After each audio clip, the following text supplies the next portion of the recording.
Peace, everyone. Welcome to another episode of Undisputed Spit. I'm your host, Romello Skuggs, and we have Walt Dolla, and we have Karl Williams Jr., aka K. Will, and there's another episode of Undisputed Spit. So, how y'all guys doing this weekend? Peace. I'm good. Healthy. Good. That's good. But what I want to start off today is someone about a month ago, almost 2 months ago, asked me what was Muhammad Ali's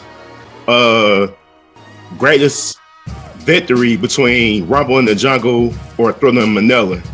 And I really had to think about that, because that was a good question, and I couldn't really give a definitive answer, and because both of them was significant. And we all love Ali. We love him, and I just wanted to share that with y'all. I couldn't give an answer, and I finally gave an answer right now, because it took me a month to think about it. So I'm gonna let you start off, Walt Dolla. What you think about that? What's your thoughts on it? I think it's a good question. I think it's definitely both fights was like etched in stone in history for like different reasons and all that kind of stuff. But I think, in terms of the question, if I was to pick, I think the Rumble in the Jungle is probably more significant because of just the timing of it and the age factor. George Foreman was like 40-0, like with 38 by knockout. Like, these don't go by decision. They going 15 rounds. That's I think in terms of like where Ali was as a fighter, I think by the Thrilla in Manila, he was like not a lot down, but just like a notch maybe lower. You know what I'm saying? Like a little bit past. I think that was the Rumble in the Jungle was the last of the greatest, in terms of like physical form, like, how you fight, in my opinion. What you think, K. Will? I'm gonna disagree slightly. I think it's kind of obvious for me the Thrilla in Manila, just based off the context of everything that was going on. Like, while Rumble in the Jungle was, it was very significant. Like, it's kind of like one of those questions that's a loaded question. It's not fair. Nobody really wrong, no matter which way they pick. You know what I mean? Mm-hmm. So it's a matter of preference, honestly. But for me, it's the Thrilla in Manila. Just the context, like I said, of what was going on in the fight. Like, Rumble in the Jungle gave us the rope-a-dope, which is like a signature boxing move now. You know what I mean? Some boxers have patterned their whole style after it. So as far as significance, it's there. But just, and then I agree kind of, where he was in his career at that time. You know what I mean? People had counted him out. Here come this big monster. You know what I mean? And Ali take, David and Goliath story, the dynamic of David and Goliath going on there. Like, it had all of the fixings, but the trilogy with Frazier, is kind of what sealed the deal for me. Like, it was kind of like, I don't want to compare it to this, but I will. Wilder and Fury, how I felt after it was over. I was so glad that it was over for different reasons. But right. I was so glad that we finally could have an answer to that. And I think that that's what the Thrilla Manila did for Ali and the Frazier trilogy. And he didn't have that particular, standoff with Foreman. True. So I guess mine is kind of loaded because it's kind of combining multiple fights. You know what I'm saying? In context, though. That one fight, that one fight, you can't really talk about it without, you can't talk about the significance of it without including all that other stuff. You can't, other than that, it's not significant. It's just the third fight in the trilogy. Other than that, you know what I mean? Like the talk leading up to it, like it was. Ali was with Chilla and Gorilla and Manila and the Killer. He was every day just on it. The marketing, the prop, hitting the Gorilla with the prop, whatever. Yeah, like he was talking that talk. He was talking that talk. So, Thrilla Manila. What you think, Romello? All right. Like K. Will said, it's like no right or wrong answer. of either one you pick.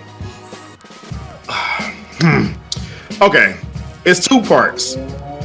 Rumble in the Jungle, that's when Ali was the underdog. He haven't been the underdog since the Liston fight 1. Haven't been the underdog, you know what I'm saying? So that's very important because he beat the odds. And he knocked them out too. So that's very important. And because they thought George Foreman was invincible. You see we did the Joe Frazier, boxing him like a basketball, you know what I'm saying? And he did the Kid Norton next. It was like, who gonna stop this man? So, and Ali came. But the Thrilla and Manilla, that's very important too because each man won one. You know what I'm saying? So, and history tells you, whoever win that next fight, that's the history going to recognize the better fighter, and that won that trilogy.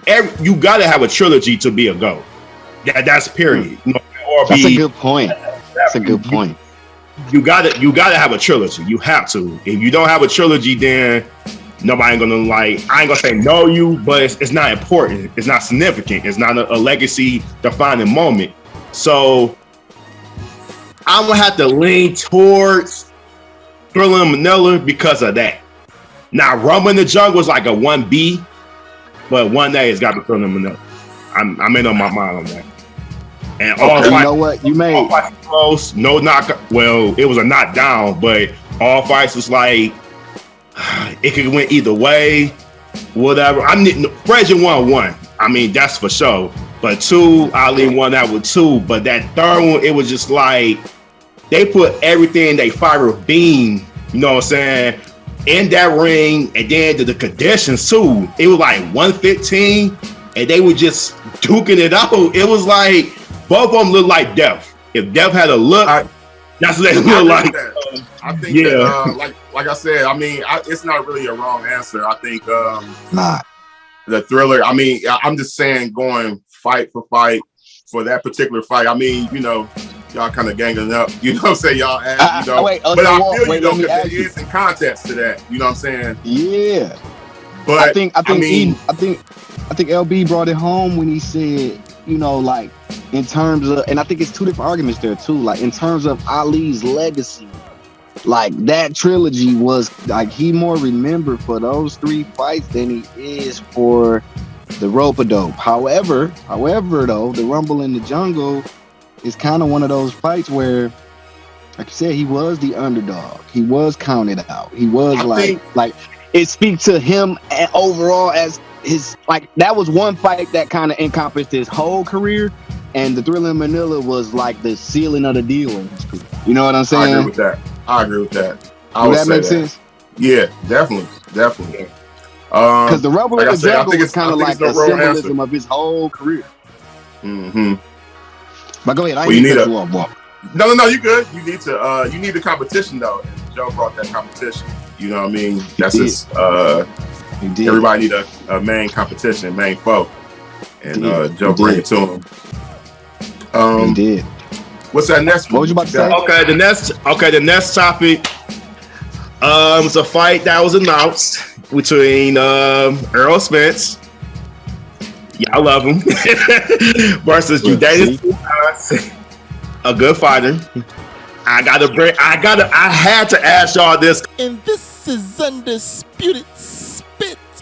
You dig? I'd buy that for $1.